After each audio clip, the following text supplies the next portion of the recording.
sarah hadis dan penafsiran teks keagamaan. Nah, ini perlu kita bahas apa yang dimaksud dengan sarhul hadis. Sarhul hadis itu berasal dari kata saraha yasrahu sarhan, yang secara bahasa berarti menguraikan, memisahkan bagian sesuatu dari bagian yang lainnya. Artinya memang penulis ketika itu di Arab itu sudah memberikan catatan dan komentar kepada tulisannya atau matan suatu kitab. Artinya komentar-komentar itu yang disebut dengan sarhul hadis. Nah, lebih jauh daripada itu, sebetulnya di dalam Al-Quran itu sudah ada tafsir, ada ulumut tafsir. Kalau di hadis namanya sarhul hadis, memperjelas hadis dari Nabi itu sendiri. Jadi artinya adalah sarah hadis kalau kita ambil dari bahasa secara istilah bisa diartikan dengan mengurai dan menjelaskan maksud hadis dengan rangkaian kata-kata yang lebih sederhana sehingga lebih mudah dipahami oleh masyarakat luas. Nah, ini tujuan dari sarhul hadis ini. Nah, jadi dalam kitab sarah hadis yang kita kenal apa misalnya? Yang paling populer misalnya sarah hadis Bukhari misalnya. Ada nama kitabnya Fathul Bari.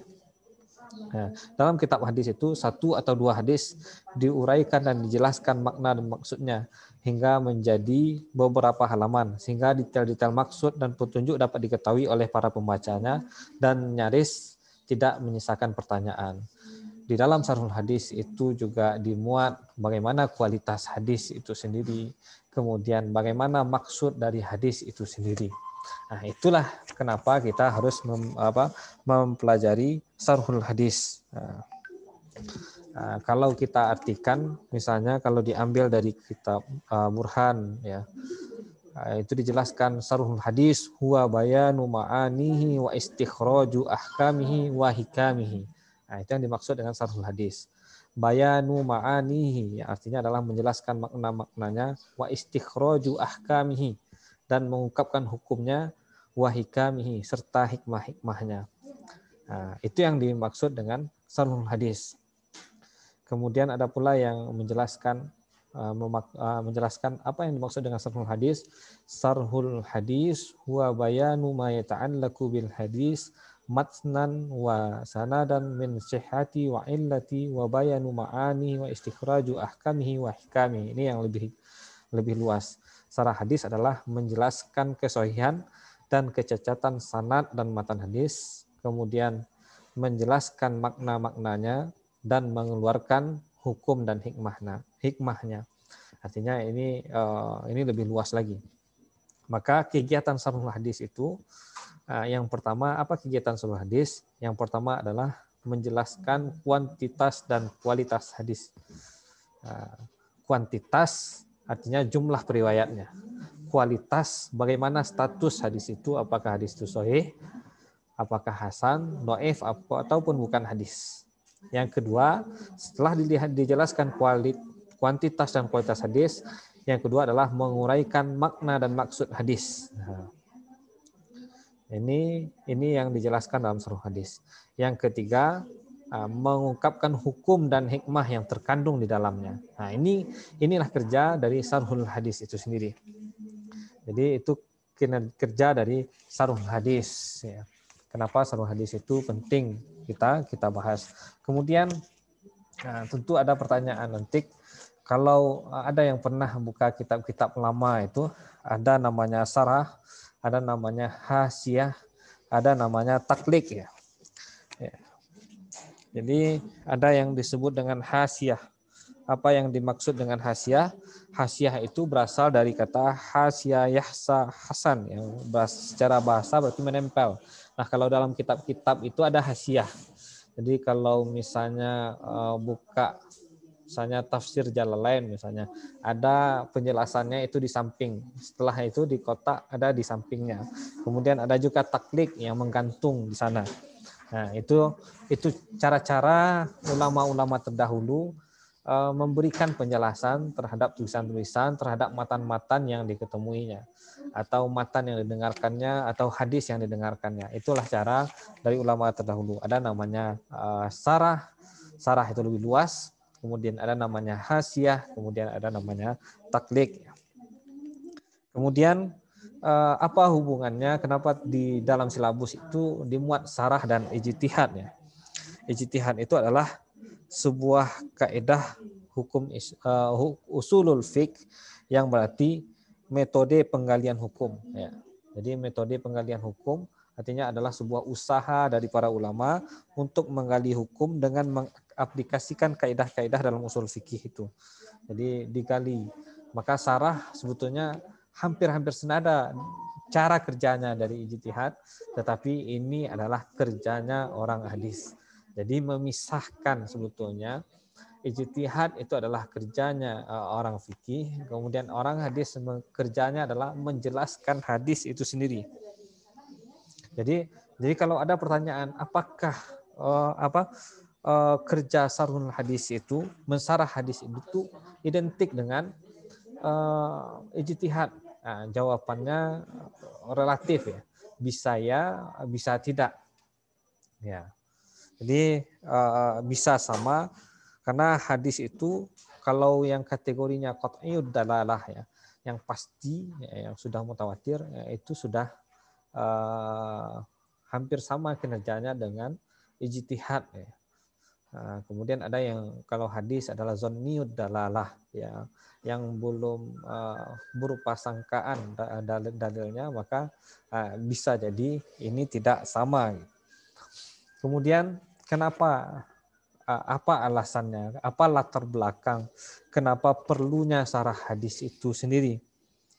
Sebetulnya kalau kita lihat dan kita urai dari awal, sarah hadis itu sebetulnya sudah ada di zaman Rasulullah SAW. Nah, coba kita lihat hadis dari Abu Hurairah misalnya.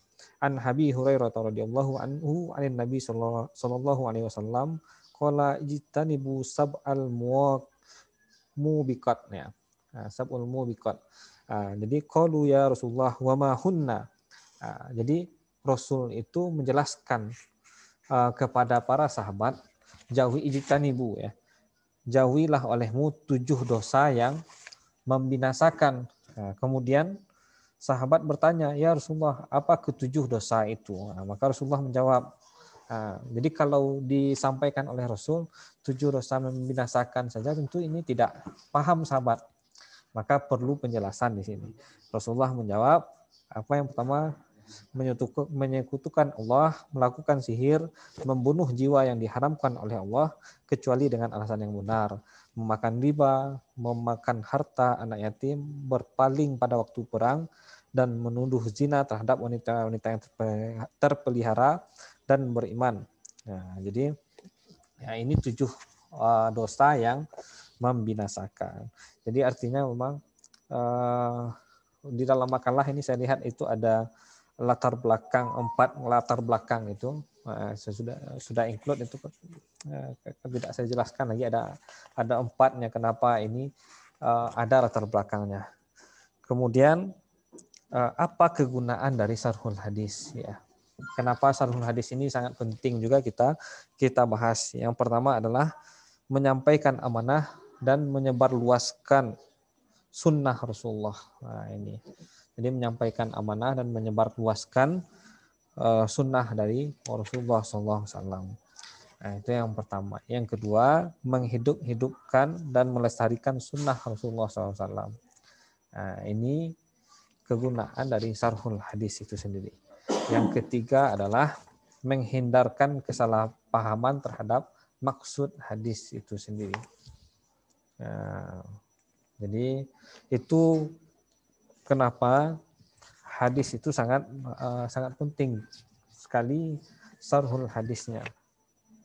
Jadi ada studi-studi kasus yang memang nanti kita perlu sekali mengetahui sarhul hadis. Saya contohkan secara sederhana. Misalnya hadis ya, misalnya hadis tentang kulil haqq walau kana murran ya. Ada yang tahu artinya? Nah, ada yang tahu artinya? Ini saya sapa lah ini beberapa orang ini. Ini hadis-hadis yang sederhana misalnya, yang populer.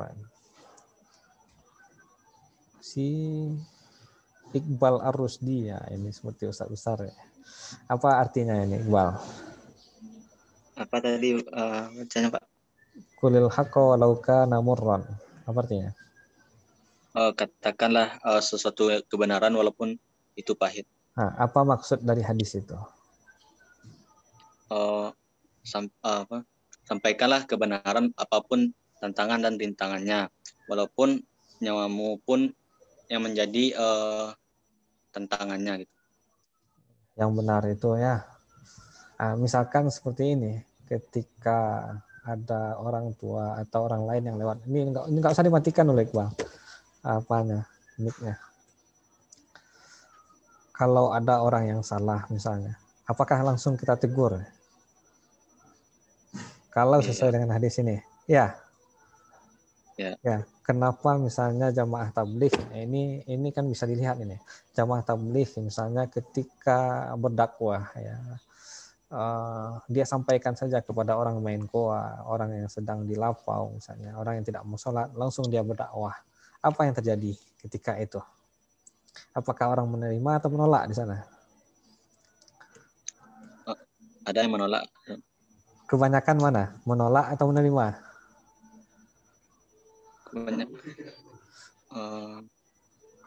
Mungkin kebanyakan menolak, Pak. Nah, artinya ketika kita memahami separuh-separuh hadis ya. Nah, ini saya memakai studi kasus seperti itu.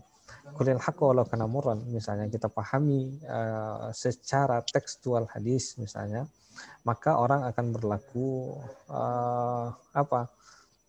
agresif ya. Ketika Iqbal melihat saya salah, ketika melihat orang tuanya salah, guru salah, artinya tidak ada adab, itu tidak ada lagi. Ya kan? Kalau kita memahami satu hadis ini saja, ya kan, tanpa melihat sarung hadis, tanpa melihat asbabul wurud hadisnya seperti apa. Nah, ini luar biasa ini.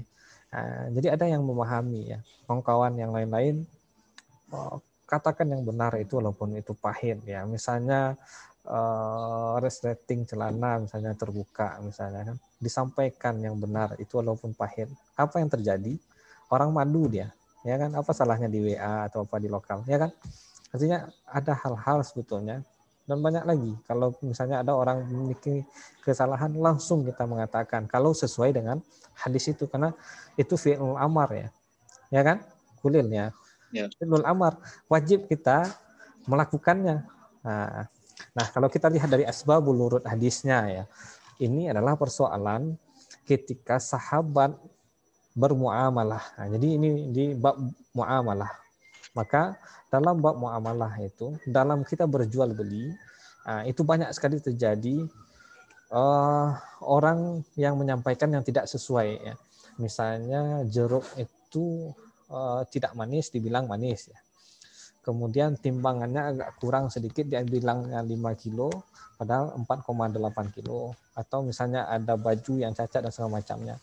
Maka baru timbullah hadis misalnya, kulil haqqo walau kana murran, kata Nabi. Nah, ini maksudnya. Jadi yang belak-belakan itu hanya di dalam persoalan kita bermuamalah, berjual beli. Ya. Bukan seperti itu juga kita menegur orang lain. Nah, ini bisa dipahami kalau hadisnya seperti ini, Iqbal dan yang lain-lain, ya kan? Nah, jadi kalau secara tampak, secara zahir saja kita memahami hadis tanpa melihat asbabul wuradnya, tanpa melihat sarhul hadisnya, akibatnya adalah kita berlaku tidak adil kepada orang lain, akan membuat malu kepada orang lain. Kita bisa marah dengan hadis ini, kita bisa marah kepada siapa saja, kepada orang, bahkan kepada orang yang non muslim atau orang kafir pun kita tidak akan bisa toleransi di sana, karena kulil haqq walau kana murran, katakan yang benar. Misalnya kita percaya ini adalah kebenaran dari kita, walaupun itu pahit sebetulnya. Dan bagi pedagang itu pahit itu. Nah, siapa yang pernah berdagang? Pahit itu mengatakan misalnya bajunya itu agak, misalnya sebulan agak luntur, atau misalnya baru sebulan sudah sudah tidak bagus lagi ya, berbulu-bulu dan segala macam. Atau orang yang jualan buah itu sulit sekali, ya kan? Sebetulnya itu untuk itu. Nah, tapi kita banyak yang salah kaprah. Selama ini Iqbal bagaimana? memahaminya itu. Ya, kalau ada yang salah dinasehati dengan etika dan adab juga, Pak. Iya, dengan adab. Tapi kalau secara zahir hadis ini tentu kita sampaikan saja. Iya kan? Zahir hadis itu. Iya, Pak. Artinya memang perlu sekali kita memahami syarhul hadis, kita membaca hadis. Ini mahasiswa ulumul hadis, mahasiswa ilmu hadis. Jadi membaca hadis itu bukan sesuai dengan teks saja, tapi ada kontekstualnya seperti apa, asbabul wurudnya seperti apa, hukumnya seperti apa, hikmahnya apa, ya, sehingga tidak gegabah ya. Nah, jadi seperti itu. Kalau kita ceramah misalnya atau misalnya berdakwah di tengah-tengah masyarakat, kita paham, saudara paham apa yang dimaksud oleh hadis itu. Tidak sesimpel kita membaca hadis saja tanpa memahami syarahnya. Jadi beda sebetulnya mubalik yang berasal dari ilmu hadis, berbeda sebetulnya dengan mubalik yang tidak mempelajari syarhul hadis, mempelajari ulumul hadis. Nah, inilah tujuannya kita mempelajari syarhul hadis, penjelasan hadis. Kita sebetulnya mempelajari metodenya saja. Ya, syarhul hadisnya sebetulnya kan sudah ada. Nah, kita lihat kitab-kitab yang membahas tentang syarhul hadis, apa-apa saja kandungannya. Itu. Ada pertanyaan? Kita sampai 10.50 ya, masih ada waktu sekitar 10 atau 20 menit lagi untuk kita berdiskusi. Silakan yang lain.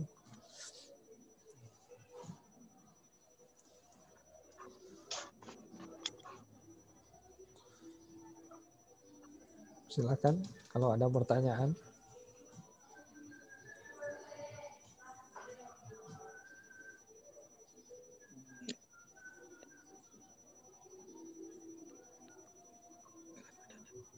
Enggak ada pertanyaan atau sudah paham betul ini? Ya, paham semua, Pak. Iya.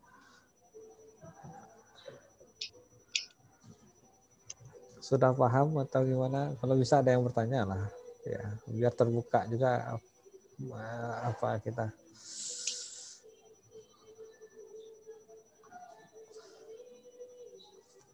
Kemudian untuk pemakalah ya ada kelemahannya.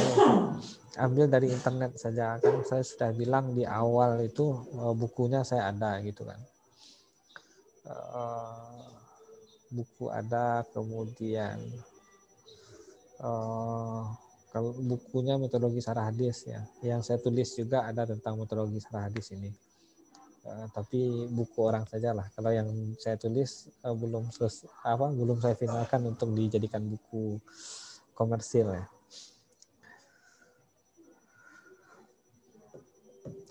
Ada pertanyaan?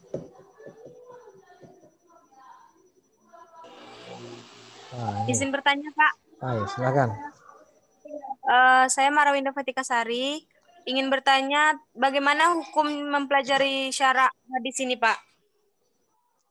Hukumnya, ya sebetulnya kita hukumnya tidak bisa juga disebut wajib atau sunnah atau apa, tapi kita perlu mempelajari syarhul hadis. Nah, seperti yang saya jelaskan tadi, betapa kecilnya kita memahami agama ketika kita tidak memahami hadis itu secara utuh, ya kan?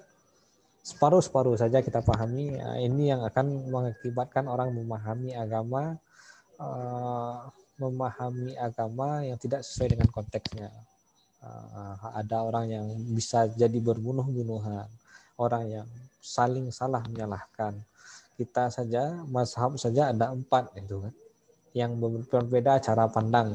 Sebenarnya kalau kita lihat dari 4 mazhab yang familiar itu saja, hanya sudut pandangnya yang berbeda. Sudut pandang dari Imam Syafi'i misalnya, itu ihtiyatnya itu lebih banyak, hati-hatiannya itu lebih banyak. Kemudian siapa lagi? Hanafiyah misalnya, itu lebih kepada pemikiran dari aklinya, sesuai enggak dengan logika, yang mana yang lebih bagus. Lebih berat sebetulnya daripada Imam Syafi'i kalau kita lihat dari Hanafiyah juga. Kemudian Maliki misalnya, bagaimana dia melihat amalan Ahlul Madinah. Ketika amalan Ahlul Madinah itulah yang harus kita ikuti, karena Nabi itu lama berdakwah itu di Madinah. Ya, setelah dia diangkat menjadi rasul. Artinya hal-hal seperti ini kita harus paham ya. Harus paham bahwasanya memahami agama, memahami Islam itu sangat luas ya.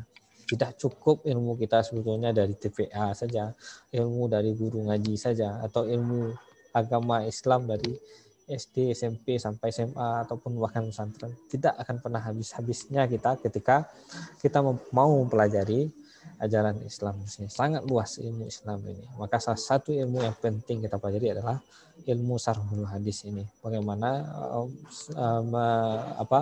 mensarah hadis itu.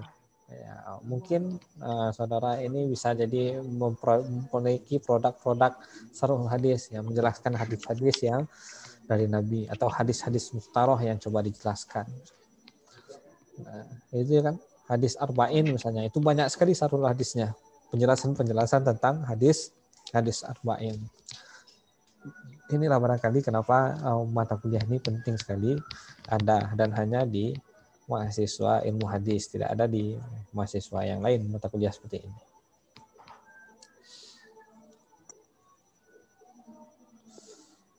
Ya, oke ya, siapa? Marawinda. Yang lain?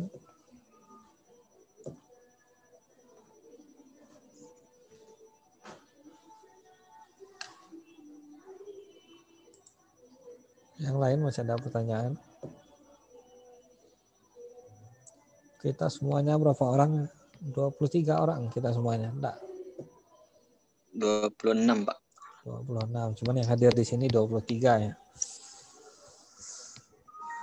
Yang hadir di Zoom 23 kalau ya. Kalau yang hidup enggak sampai separuh. Maksudnya yang hidup videonya.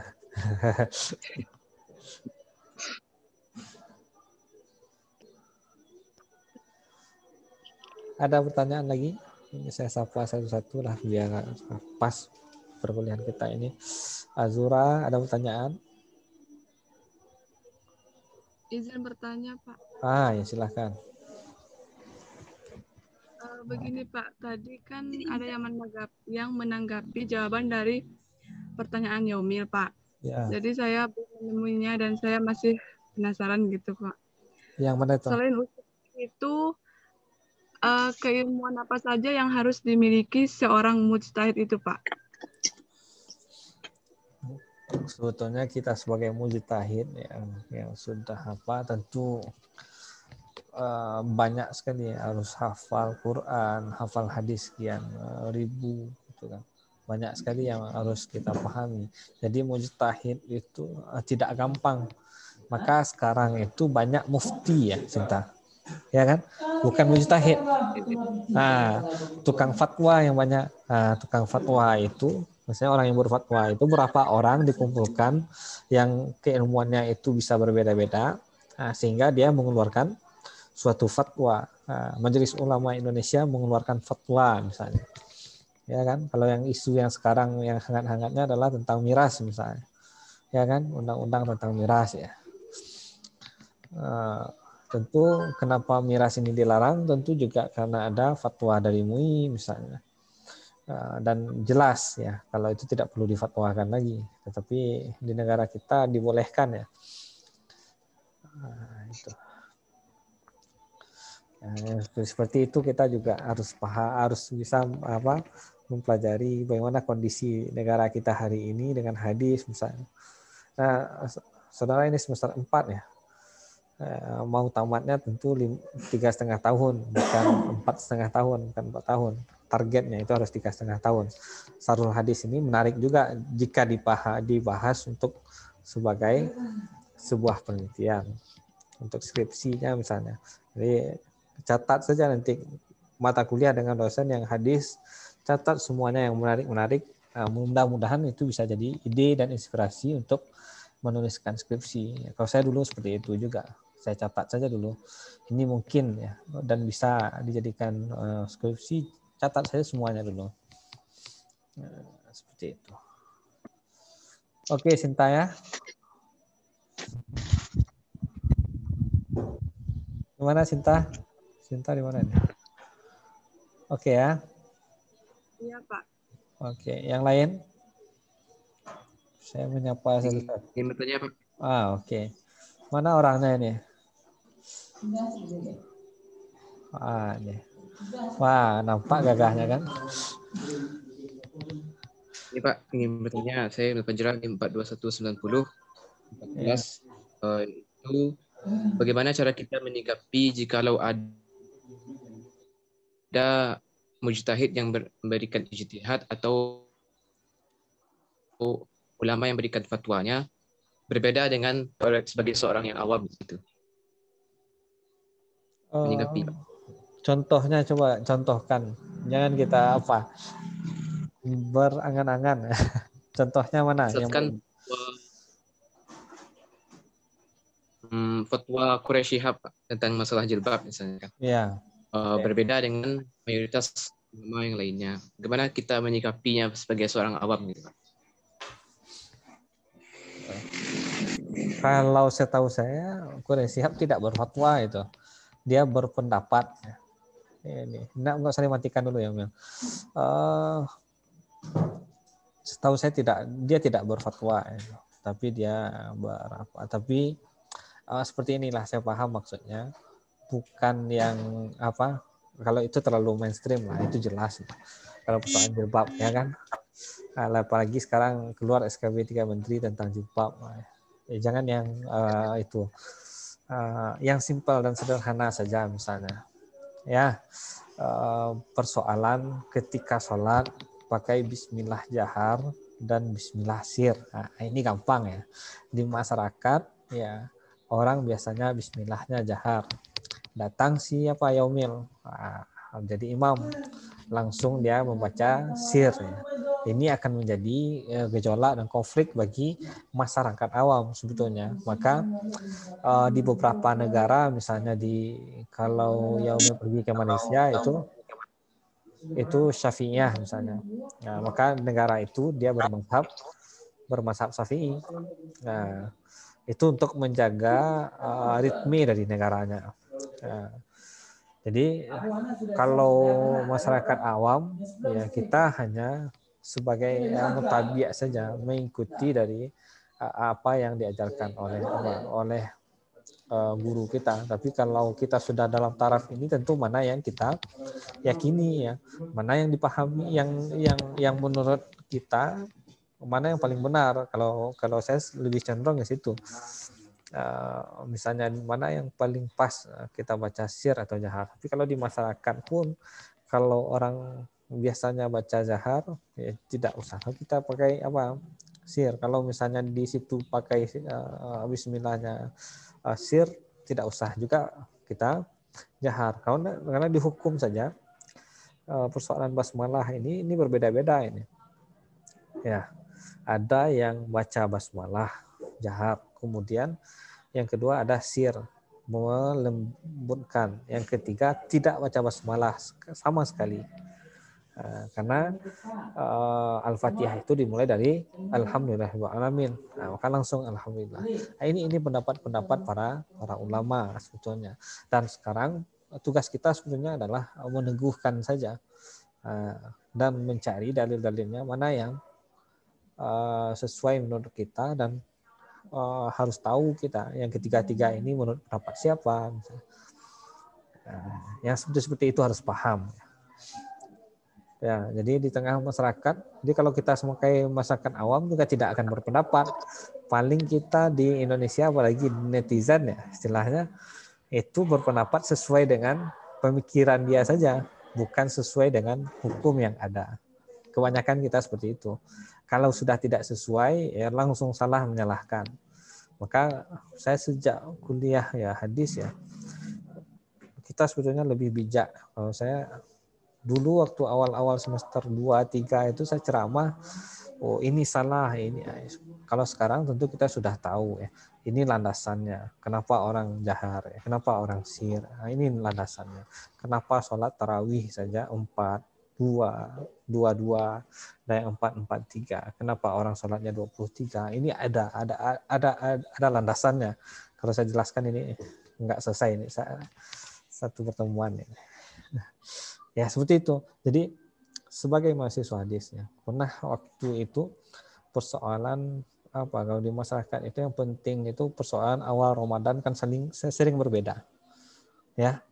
Nah, bagaimana saudara coba menjelaskan kepada masyarakat? Nah, bisa. Nah, saya juga bisa mampu mempertengahkan orang yang ikut pemerintah, kemudian ikut dari Muhammadiyah ketika itu. Nah, kita bisa, kenapa dia seperti itu? Jadi kita tidak menyalahkan metode yang satu ini, kemudian yang satu ini ya. Nah, jadi tidak gampang jadi di setiap masjid dan musala pun kalau berbeda, asal tahu dia sumbernya, itu sudah bisa itu kan kita lakukan. Tapi kalau tidak tahu sumber, kita bersikeras juga, bersikokoh pula. Ini yang awam ya. Jadi mudah-mudahan kita berdoa supaya menjadi orang awam ya. Kalau bisa fakih, tafakuh fiddin ya. Nah, ini harapan kita ya. Jadi jangan bertanya sebagai orang awam ya. Ya Mel, mana ya Mel tadi? Kenapa dimatikan? Ya Mel, oke ya Mel. Ya jadi jangan berpikir, pola pikirnya jangan berpikir orang awam. Orang yang fakih terhadap agama. Masih ada yang lain?